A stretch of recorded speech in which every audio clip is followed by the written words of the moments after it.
Welcome to Thoughts Roundup.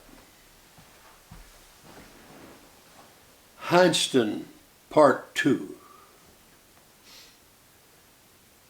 My old hometown, Heinston, in case you have missed me talking about Heinston. I spoke about it yesterday. I had a urge to go back to Heinston. And so I went to the library.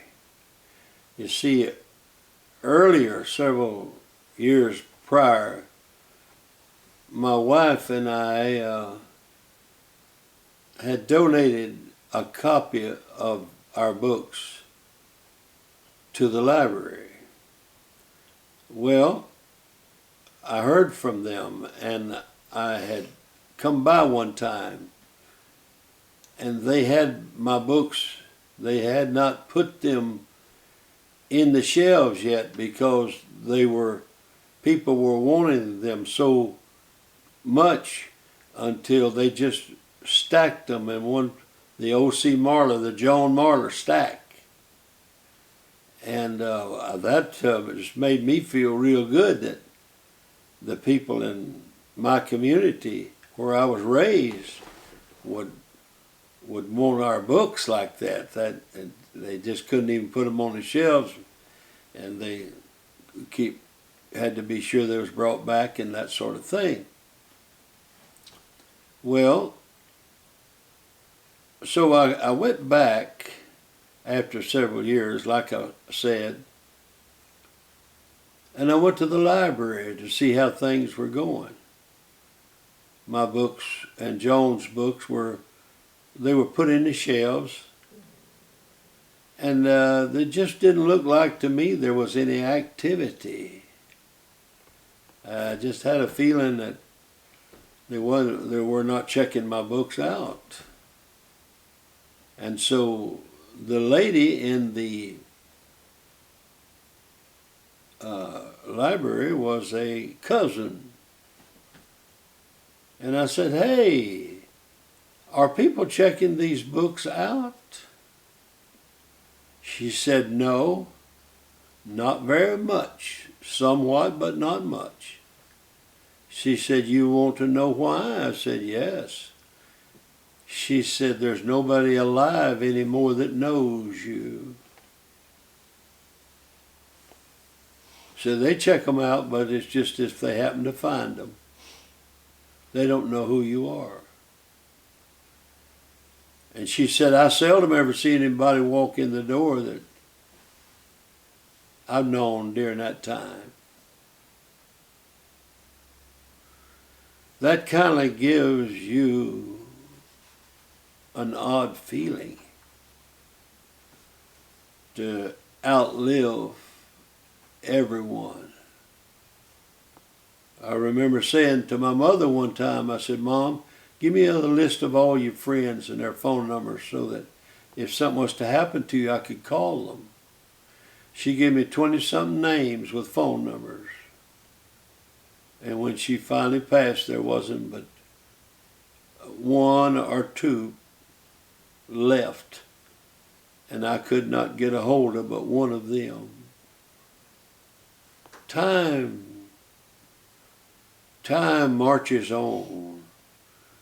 Well, the next stop I make is my old home church just down the road. Camp 8, they called it. And the reason I stopped was because it had been many, many, many years since I had been inside the church. And I just got hungry. I wanted to go in. I wanted to see if it all looked like it did. I wanted to see if that old piece of wire was still up across the front where they put a curtain to have Christmas plays, stuff like that. I wanted to just go in and stand I wanted to walk behind the pulpit where the evangelists had preached with the anointing and brought revival. I wanted to see where the choir stood. You see, when I say choir now, I'm not talking about a trained choir. I'm talking about the preacher getting up and saying, all right, anyone that would like to come sing, come on up front. And they made up the choir. We had singing schools once or twice a year.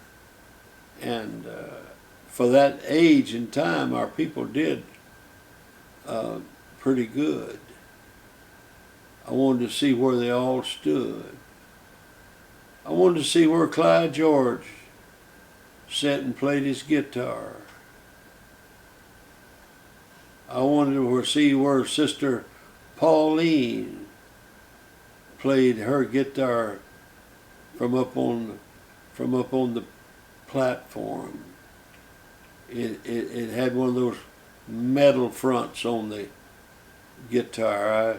I used to know what it was called.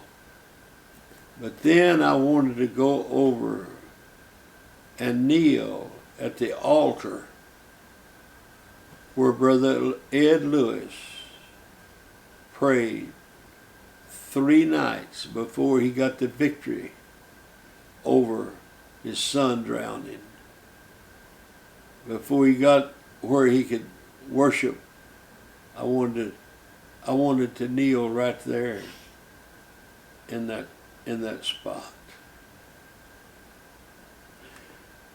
I didn't remember much about the baptistry because whenever I was going to church in those days, we didn't have a baptistry. We went down to the Calcasieu River and was baptized down at the river. We can't forget where we came from. We can't forget. We got to always remember. And no matter, I have had the privilege of speaking in some of our largest churches, and I even spoke at the General Conference in Philadelphia, Pennsylvania. But there's something about that old church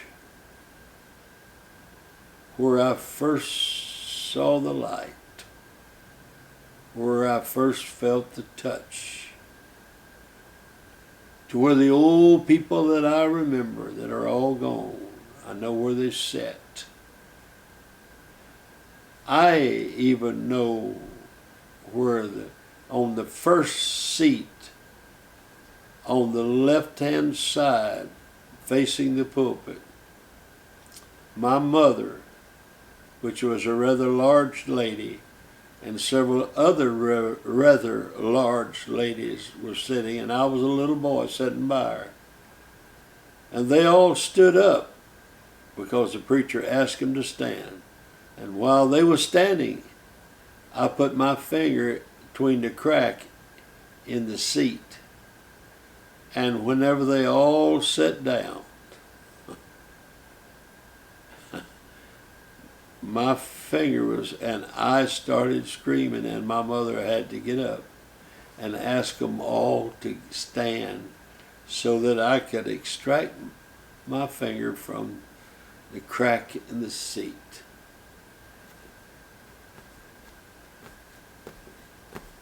I don't have bad memories of the church as a boy.